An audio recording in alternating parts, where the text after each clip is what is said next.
Hello everyone, मैं विष्णु बदनवाल आप सभी लोगों का स्वागत करता हूं हमारे आज के न्यू लेक्चर में। इस लेक्चर में मैंने एक टेबल बनाया हुआ है जो बीएससी पीआर से रिलेटेड है और इस टेबल के मदद से आप आने वाले आईआईटी, जेई और नीट के एग्जाम में ढेर सारे क्वेश्चन सॉल्व कर सकते हैं। कम से कम 4-5 क्वेश्चन नीट के एग्जाम में इस बीएससी पीआर से पूछे जाते हैं जो इस टेबल में मैंने बनाया हुआ है। ये आपके लिए बहुत हेल्पफुल है। इसके पहले मैंने छोटे छोटे वीडियो में बीएससी पीआर थ्योरी का जो भी डिस्क्रिप्शन था वो मैंने दिया था। आशा करता हूँ आप लोग उसे देखे होंगे और पसंद किए होंगे। तो मैं स्टार्ट करता हूँ कि किस टाइप के क्वेश्चन बीएससी पीआर थ्योरी से आपके एग्जाम पूछे जाते हैं। उसमें सबसे पहली पॉइंट जो आती है कि हाइब्रिडाइजेशन की। तो एक बार और बताता हूँ कि बीएससी पीआर थ्योरी क्या बताता है। बीएससी पीआर थ्योरी किसी भी मालिक्यूल की ज्योमेट्री और शेप के बारे में बताता है जो टोटली डिपेंड करता है उसके इलेक्ट्रॉन पेयर पे। ठीक है, तो ये मैंने बताया हुआ है। तो यहाँ से हम स्टार्ट करते हैं हाइब्रिडाइजेशन। ठीक है, तो अगर किसी भी मालिक्यूल का हाइब्रिडाइजेशन आपको पता है तो आपको उसका बॉन्ड एंगल आपको पता होगा। देखिए स्टार्ट करते हैं हम sp। अगर मालिक्यूल का हाइब्रिडाइजेशन sp है तो उसका बॉन्ड एंगल कितना होगा 180 यानी 180 डिग्री होगा। 180 डिग्री होने के बाद इसके इलेक्ट्रॉन पेयर में दो बनते हैं, बॉन्ड पेयर और लोन पेयर। बॉन्ड पेयर 2 रहेगा तो उसका ज्योमेट्री लीनियर हो जाएगा, शेप भी लीनियर हो जाएगा। अब बात करते हैं sp2 की। तो sp2 हाइब्रिडाइजेशन में ध्यान से देखिए बॉन्ड एंगल कितना होगा 120 डिग्री। 120 डिग्री में इलेक्ट्रॉन पेयर में बॉन्ड पेयर आएगा 3, लोन पेयर 0। इसकी ज्योमेट्री क्या हो जाएगी ट्रायंगुलर प्लेनर और शेप क्या हो जाएगा ट्रायंगुलर प्लेनर। ओके, अब हम देखते हैं जो मोस्ट इंपॉर्टेंट है sp3 यानी कि टेट्राहेड्रल वाला। ठीक है, तो sp3 में देखिए 2-3 केस मिलते हैं तो मैं केस आपको यहाँ पे बताता हूँ। sp3 में बॉन्ड एंगल सबसे पहले यही पूछा जाता है कि क्या होता है टेट्राहेड्रल का बॉन्ड एंगल। वो क्या होता है 109 डिग्री 28 मिनट। ये देखिए 190 डिग्री एंड 28 मिनट। केस देखिए इसमें 2-3 केस बनते हैं वो मैंने यहाँ पे लिखे हुए हैं। इलेक्ट्रॉन पेयर में बॉन्ड पेयर भी आता है और लोन पेयर भी आता है। ठीक है, तो देखिए जब बॉन्ड पेयर 4 हो और लोन पेयर 0 हो तो ज्योमेट्री क्या होगी टेट्राहेड्रल होगी और शेप क्या होगा वो भी टेट्राहेड्रल होगा। मतलब कि जैसे मान लीजिए इसका एग्जांपल है मेथेन। तो मेथेन का जो शेप होता है वो क्या होता है रेगुलर होता है। ठीक है, क्योंकि इसके पास केवल क्यों बॉन्ड पेयर पैटर्न प्रेजेंट होते हैं। ठीक है, अब हम लेते हैं दूसरा केस। दूसरा केस में बनता है ये कि इलेक्ट्रॉन पेयर में 3 बॉन्ड पेयर आते हैं और एक लोन पेयर जब आता है तब क्या होगा ज्योमेट्री तो टेट्राहेड्रल रहेगी लेकिन इसका शेप क्या हो जाएगा पिरामिडल हो जाएगा। तो इसमें देखिए बॉन्ड एंगल लगभग चेंज होता रहता है। जो डिफरेंट टाइप के मॉलिक्यूल होते हैं उसका बॉन्ड एंगल अलग अलग होता है क्योंकि मॉलिक्यूल में जो एलिमेंट्स होते हैं उसकी अलग अलग प्रॉपर्टी होती है। उससे बॉन्ड एंगल क्या करता है वेरी करता है। इसलिए मैंने यहाँ पे लिख दिया है ये almost 107 degree and 3 minute. Okay, तो ये पहला केस हो गया। दूसरे केस में देखिए 104 डिग्री होता है कब जब इलेक्ट्रॉन पेयर 2 रहे बॉन्ड पेयर भी 2 रहे, जैसे वाटर मॉलिक्यूल। ठीक है, इसका ज्योमेट्री टेट्राहेड्रल हो जाएगी और शेप क्या हो जाएगा वी शेप्ड और बेंट शेप्ड। ओके, अब देखिए हम आते हैं sp3d जो मोस्ट इंपॉर्टेंट है। इससे भी क्वेश्चन बहुत सारे पूछे गए हैं, आगे भी पूछे जाएंगे। इसका जनरली बॉन्ड एंगल होता है 120 डिग्री एंड 90 डिग्री। ओके, तो 120 डिग्री एंड 90 डिग्री की कंडीशन होती है। कभी कभी ये भी पूछा जाता है एग्जाम में कि 120 डिग्री किस पोजीशन पर है। तो जो 120 डिग्री का बांड होता है वो होता है इक्वेटोरियल पोजीशन पे कहलाता है और जो 90 डिग्री की बांड बनती है उसे कहते हैं हम एक्सियल पोजीशन। ओके, तो अब देखिए इसमें कंडीशन बनता है इलेक्ट्रॉन पेयर के साथ बॉन्ड पेयर और लोन पेयर के साथ। तो जब बॉन्ड पेयर 5 है और लोन पेयर 0 है, ठीक है, तो उसकी ज्योमेट्री क्या होगी रेगुलर हो जाएगी ट्राइगोनल बाइपिरामिडल और शेप भी आपका टीबीपी यानी ट्राइगोनल बाइपिरामिडल हो जाएगा। अब देखिए दूसरा केस इसमें ये बनता है कि जब बॉन्ड पेयर 4 हो और लोन पेयर 1 है तो इस केस में देखिए ज्योमेट्री तो वही रहेगी टीबीपी यानी ट्राइगोनल बाइपिरामिडल और उसका शेप क्या हो जाएगा सीसा शेप का नाम है आर्क के शेप भी इसको बोलते हैं। के शेप के जैसा दिखता है इसलिए इसको के शेप बोलते हैं। ठीक है, इसमें एक केस और बनता है जब बॉन्ड पेयर 3 हो और लोन पेयर 2 हो। ठीक है, तो जब बॉन्ड पेयर 3 और लोन पेयर 2 हैं उसमें देखिए ज्योमेट्री आपकी वही रहेगी टीबीपी यानी ट्राइगोनल बाइपिरामिडल और जो शेप हो जाएगा वो क्या हो जाएगा टी शेप्ड। ओके, ये टी शेप्ड हो जाता है। और तीसरा केस ये बनता है जो वेरी वेरी मोस्ट इंपॉर्टेंट है। इसमें आता है कि बॉन्ड पेयर 2 रहे और लोन पेयर 3 रहे। इसका एग्जाम्पल भी होता है FCF2। यहाँ पे मैं लिख रहा हूँ इसका एग्जाम्पल, बहुत बार पूछा गया आपके एग्जाम में। तो जब बॉन्ड पेयर 2 हो और लोन पेयर 3 हो तो उसकी ज्योमेट्री क्या होगी टीबीपी होगी और शेप क्या हो जाता है उसका लीनियर हो जाता है। ये मोस्ट इंपॉर्टेंट है। ओके, तो अब देखिए इसके आगे हम चर्चा करते हैं sp3d2 का। इसके लिए इसको हमें रब करना पड़ेगा।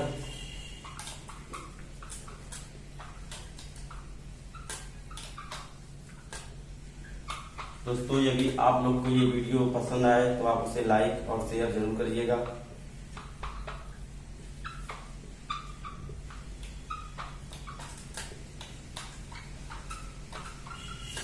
ठीक है, देखिए हम पूरा प्रयास करेंगे कि आपको चीजें समझ में आए। हम बात करते हैं sp3d तक हो गया, अब करते हैं sp3d2 का। इसमें बॉन्ड एंगल जनरली होता है 90 डिग्री। ओके, 90 डिग्री बॉन्ड होता है और इलेक्ट्रॉन पेयर में आएगा 6 में आपका बॉन्ड पेयर भी रहेगा और लोन पेयर भी रहेगा। तो जब इलेक्ट्रॉन पेयर 6 रहेंगे और लोन पेयर 0 रहेगा तो इसकी ज्योमेट्री जनरली क्या होगी, ऑक्टाहेड्रल। तो जब लोन पेयर है ही नहीं तो इसके शेप पे कोई इरेगुलरिटी आएगी नहीं, तो ये रेगुलर होगा, ये भी आपका हो जाएगा ऑक्टाहेड्रल। ओके, अब देखिए बॉन्ड एंगल तो ऑलमोस्ट 90 डिग्री ही रहेगा, थोड़ा बहुत आगे पीछे होता रहता है, तो वो डिपेंड करता है मॉलिक्यूल के नेचर पे। ठीक है, उसके सराउंडिंग एलिमेंट्स अगर इलेक्ट्रॉनिटी ज्यादा है तो बॉन्ड एंगल घटता है, सेंट्रल एटम का इलेक्ट्रॉनिटी ज्यादा है तो बॉन्ड एंगल बढ़ता है। वो मैंने आपको पिछले लेक्चर में बताया होगा। ठीक है, तो इसमें एक केस ये बनेगा कि bond pair 5, lone pair 1, total electron pair 6 होने चाहिए sp3d2 के लिए। 5 बॉन्ड पेयर 1 लोन पेयर हो गए, तो ज्योमेट्री क्या हो जाएगी, ऑक्टाहेड्रल हो जाएगी। और शेप क्या हो जाएगा, वो आपका हो जाएगा स्क्वायर पिरामिडल। स्क्वायर पिरामिडल, यहां पर स्क्वायर पिरामिडल लिखा हुआ है।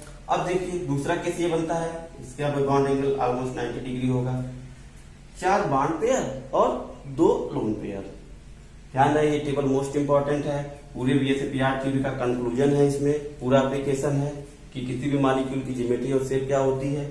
ठीक है, डायरेक्ट आपसे यही क्वेश्चन पूछा जाएगा कि ये ऑक्टाहेड्रल इसकी ज्योमेट्री हो जाएगी।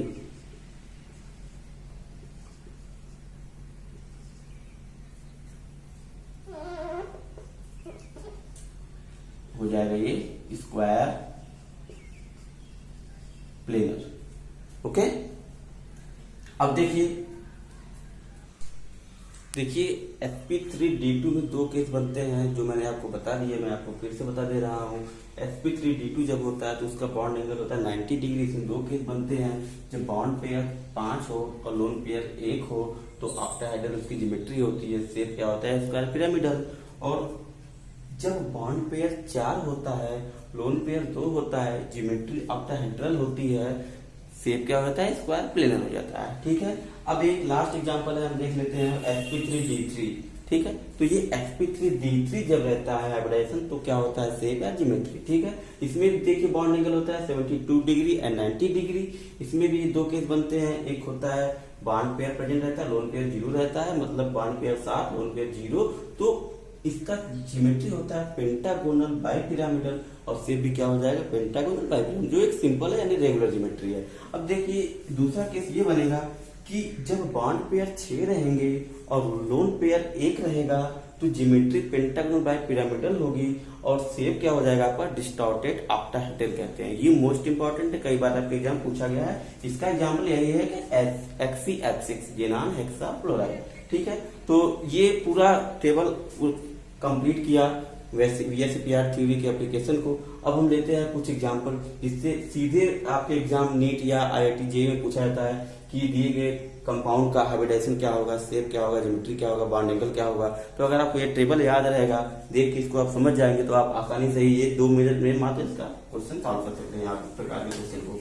ठीक है, तो मैं 8-10 एग्जाम्पल यहाँ से लिखा हूँ, उसको मैं बराबर यहाँ पे सॉल्व कर दे रहा हूँ, तो आप इसको देख लीजिएगा।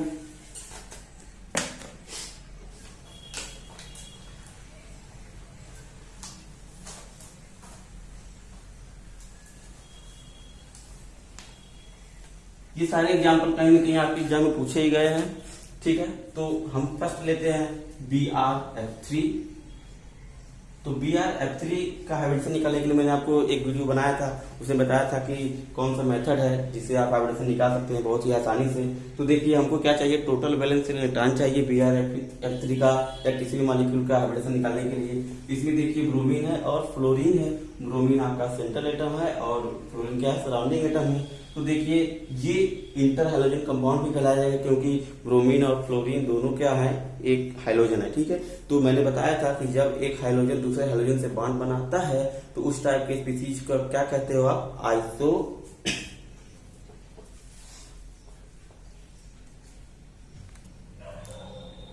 इंटर हाइड्रोजन कंपाउंड कहते हैं। ठीक है, तो हम स्टार्ट करते हैं। देखिए इसमें ब्रोमीन है, उसमें 7 इलेक्ट्रॉन रहेंगे और फ्लोरीन उसमें भी 7 रहेंगे। 7 त्रिक का 21 हो गया, तो 21 5 26 होते हैं। ठीक है, 21 7 होते हैं 28। सॉरी देखिए 28, तो 28 है तो आप 8 को 8 से डिवाइड करिए तो आपका आता है 8 त्रिक का 24, बचे रिमाइंडर 4 को 2 से डिवाइड करिए आएगा 2, सम टोटल करिए 5, 5 मतलब हो गया sp3d हाइब्रिडाइजेशन ये हुआ। ठीक है, तो अब हम दूसरा एग्जांपल लेते हैं Fe2 का, जो बहुत इंपॉर्टेंट कई बार पूछा गया है। इसमें देखिए 8 इलेक्ट्रॉन है जेनान के वैलेंस शेल में और 7 इलेक्ट्रॉन है फ्लोरीन के।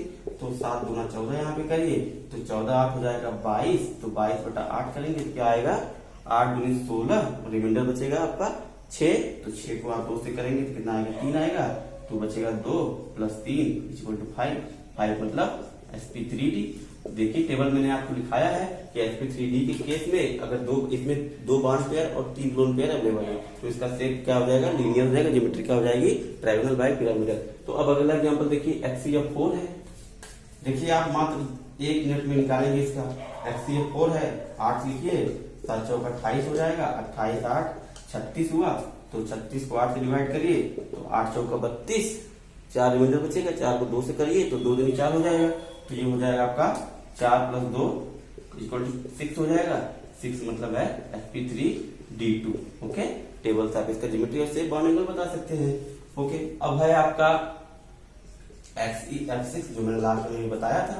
देखिए 8 7 42, तो 42 8 50, 50 डिवाइडेड बाई 8 तो हो गया आपका 6, 2 रिमाइंडर बचेगा, 2/2 करेंगे 1 आएगा, तो आपका आ जाएगा टोटल 7 हाइब्रिड ऑर्बिटल, वो आपका होता है sp3d3। देखो मेथड तो हाइब्रिडेशन के बहुत होते हैं कैलकुलेट करने के लिए, लेकिन ये बहुत सिंपल मेथड होता है इनऑर्गेनिक स्पीसीज के लिए। ओके, अब FeO3 लेता हूं। FeO3 ये बहुत बार पूछा गया है। 8 और 6 का 18, क्योंकि ऑक्सीजन में 6 होते हैं तो 6 3 टाइम्स है तो 18 हो गया, तो 18 8 26, 8 से डिवाइड करिए, 8 3 का 24, रिमाइंडर बचेगा 2, तो 2/2 करेंगे तो कितना आएगा 1 आएगा, तो इसको ऐड करिए तो ये हो जाएगा 4 मतलब है sp3। ओके, तो इसको मैं रफ करता हूं।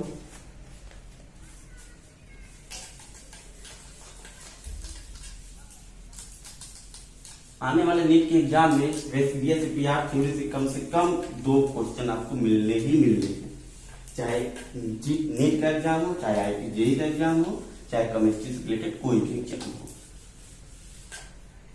FeO3, next one is the FeO4 है। 8 6 चौका 24, क्योंकि ऑक्सीजन में 6 है और 4 टाइम्स है, तो हो गया 34 8 32, 32/8 4 मतलब सिंपल सा sp3। देखिए कितने आसानी से आप निकाल ले रहे हैं। XeO2F2। ओके, कैलकुलेट करिए टोटल। 8 है जेनान का, ऑक्सीजन का है 6 × 12, फ्लोरीन का है 7 × 14, तो 14 12 26 8 34, 34 मतलब 8 चौका 32, 2 रिमाइंडर बचा, 2/2 की 1 आएगा, 5 मतलब sp3d। अब आप इसमें जितना लोन पेयर है इसका सिंपल से स्ट्रक्चर बनाएंगे, देखेंगे कितने बॉन्ड पेयर है, कितने लोन पेयर, उसी हिसाब से इसकी ज्योमेट्री और शेप को आप एक्सप्लेन कर देंगे। ठीक है, अब है आपका कौन है TeCl4। देखिए इसके लिए मैं आपको एक ट्रिक बता दे रहा हूं कि TeCl4 या और भी ऐसे एलिमेंट्स हैं जिसको हम रेगुलरली केमिस्ट्री में नहीं देखते हैं या बहुत रेयर केस में दिखता है, जैसे Te जो हो गया टेलुरियम। इसको देखिए अब देखिए ये किस फैमिली का है, हमको क्या चाहिए, वैलेंस इलेक्ट्रॉन चाहिए। लेकिन देखिए वैलेंस इलेक्ट्रॉन तो हमें सबका याद रहेगा नहीं, तो हमको ये पता रहना चाहिए कि ये किस फैमिली का एलिमेंट है, ये किस फैमिली के मेंबर है। तो ये ऑक्सीजन फैमिली के मेंबर है। तो जितना ऑक्सीजन का वैलेंस इलेक्ट्रॉन होगा उस फैमिली में जितने भी एलिमेंट होंगे सबका वही होगा, ठीक है। तो ये ऑक्सीजन फैमिली का है तो ऑक्सीजन 6 होते, तो इसका भी जनरली 6 होगा, ठीक है। तो 6 हो गया, और ये भी हाइड्रोजन है तो जितने भी हाइड्रोजन सबका साथ ही रहेगा। तो 7 है, 7 चौक 28 हो जाएगा ये। तो 28 प्लस 6 हो गया आपका 34। 34 मतलब यही हो गया ऊपर वाला ही, 5 आएगा sp3d। ओके, अब देखिए next is the BrO3। BrO3 थोड़ा एक्सेप्शन टाइप का है, क्योंकि इसमें देखिए इसका जब आप टोटल बैलेंस इलेक्ट्रॉन निकालेंगे तो 6 3 का 18 7 25। लेकिन ये जो इसको मैं लिखता हूं, ये एक्सेप्शन टाइप का है। 7 प्लस 18 ये हुआ 25। लेकिन भाई 25 को तो आप अगर कन्वर्ट करेंगे 25 को 8 से डिवाइड करेंगे, 8 3 का 24 आएगा, रिमाइंडर 1 बचेगा। तो इस केस में जितना रिमाइंडर बचता है उसको हम डायरेक्टली ऐड कर देते हैं। बहुत ही कम ऐसे एग्जांपल होते हैं जो इस रूल से सॉल्व नहीं हो पाते हैं, तो हम डायरेक्ट इसको 8 से डिवाइड करते हैं, 3 बार जाएगा, एक रिमाइंडर बचेगा तो हम उसको इसी ऐड कर देंगे। तो ये 4 हो जाएगा, 4 मतलब हो गया sp3। ओके, ये आइसो स्ट्रक्चर होता है इसके, आई थिंक FeO3 के, ठीक है। अब देखिए नेक्स्ट एग्जांपल हम लेते हैं PO4- यानी फॉस्फेट आयन। तो मैंने बताया था जब किसी मॉलिक्यूल या स्पीसीज में अगर आयन आ जाए, तो अगर प्लस चार्ज आता है यानी कैटायन कंटेन करता है मॉलिक्यूल, तो जितना नंबर ऑफ कैटायन रहेगा उतना हम वैल्यू माइनस कर देंगे टोटल वैलेंस इलेक्ट्रॉन में से, और जितना नंबर ऑफ एनायन रहेगा उतना वैल्यू हम ऐड कर लेते हैं। ऐसा इसलिए करते हैं कि किसी भी मॉलिक्यूल में अगर एन आया तो मतलब उसने इलेक्ट्रॉन को एक्सेप्ट कर रखा है, ठीक है, इलेक्ट्रॉन एक्स्ट्रा इलेक्ट्रॉन ले रखा है। और किसी भी स्थिति में अगर प्लस चार्ज आता है इसका मतलब ये है कि वो इलेक्ट्रॉन डोनेट कर रखा है, ठीक है। तो फास्फोरस में हो गए 5, 6 चौक का 24 और 3 है तो 3 ऐड कर दीजिए। 3 नेगेटिव चार्ज आपको प्लस 3 करना है, तो 24 5 29 3 32 हो गया। तो 32 को सिंपली आप करेंगे तो 4 आएगा, 4 मतलब हो गया sp3। ओके, अब कौन रह गया I3-। I3- देखिए मोस्ट इंपॉर्टेंट है, ये आपकी बीएससी में भी आता है।